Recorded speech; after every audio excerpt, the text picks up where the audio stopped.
Daniel chapter 5, Belshazzar's Feast. King Belshazzar held a great feast for 1,000 of his nobles and drank wine in their presence.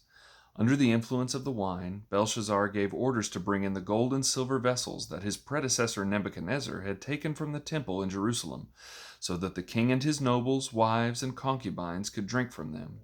So they brought in the gold vessels that had been taken from the temple, the house of God in Jerusalem, and the king and his nobles, wives, and concubines drank from them. They drank the wine and praised their gods made of gold and silver, bronze, iron, wood, and stone. The handwriting on the wall. At that moment, the fingers of a man's hand appeared and began writing on the plaster of the king's palace wall next to the lampstand.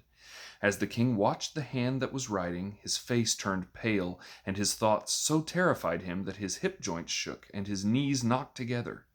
The king called out to bring in the mediums, Chaldeans, and astrologers.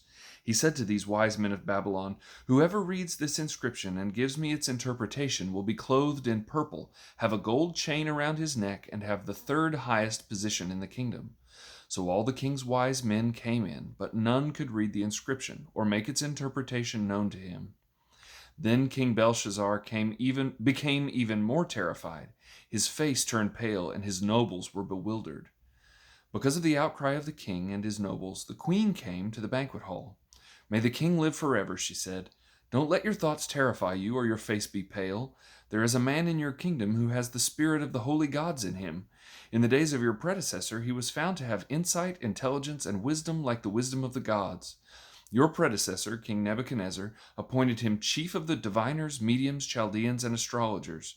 Your own predecessor, the king, did this because Daniel, the one the king named Belteshazzar, was found to have an extraordinary spirit, knowledge and perception, and the ability to interpret dreams, explain riddles, and solve problems. Therefore summon Daniel, and he will give the interpretation." Daniel before the king. Then Daniel was brought before the king. The king said to him, "Are you Daniel, one of the Judean exiles that my predecessor the king brought from Judah? I've heard that you have the spirit of the gods in you, and that you have insight, intelligence, and extraordinary wisdom." Now the wise men and mediums were brought before me to read this inscription and make its interpretation known to me, but they could not give its interpretation. However, I have heard about you that you can give interpretations and solve problems. Therefore, if you can read this inscription and give me its interpretation, you will be clothed in purple, have a gold chain around your neck, and have the third highest position in the kingdom." Then Daniel answered the king, "You may keep your gifts and give your rewards to someone else. However, I will read the inscription for the king and make the interpretation known to him. Your Majesty, the Most High God gave sovereignty, greatness, glory, and majesty to your predecessor Nebuchadnezzar. Because of the greatness he gave him, all peoples, nations, and languages were terrified and fearful of him. He killed anyone he wanted and kept alive anyone he wanted. He exalted anyone he wanted and humbled anyone he wanted. But when his heart was exalted and his spirit became arrogant, he was deposed from his royal throne, and his glory was taken from him. He was driven away from people. His mind was like an animal's.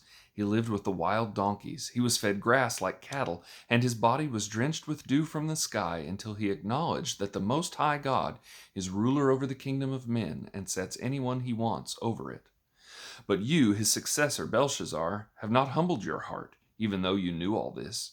Instead, you have exalted yourself against the Lord of heaven. The vessels from his house were brought to you, and as you and your nobles, wives, and concubines drank wine from them, you praised the gods made of silver and gold, bronze, iron, wood, and stone, which do not see or hear or understand. But you have not glorified the God who holds your life breath in his hand and who controls the whole course of your life. Therefore he sent the hand, and this writing was inscribed. The inscription's interpretation.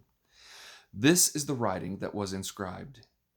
Mene, Mene, Tekel, Parsin. This is the interpretation of the message. Mene means that God has numbered the days of your kingdom and brought it to an end.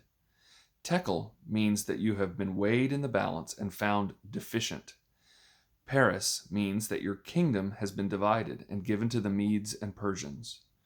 Then Belshazzar gave an order, and they clothed Daniel in purple, placed a gold chain around his neck, and issued a proclamation concerning him that he should be the third ruler in the kingdom. That very night, Belshazzar, the king of the Chaldeans, was killed, and Darius the Mede received the kingdom at the age of 62.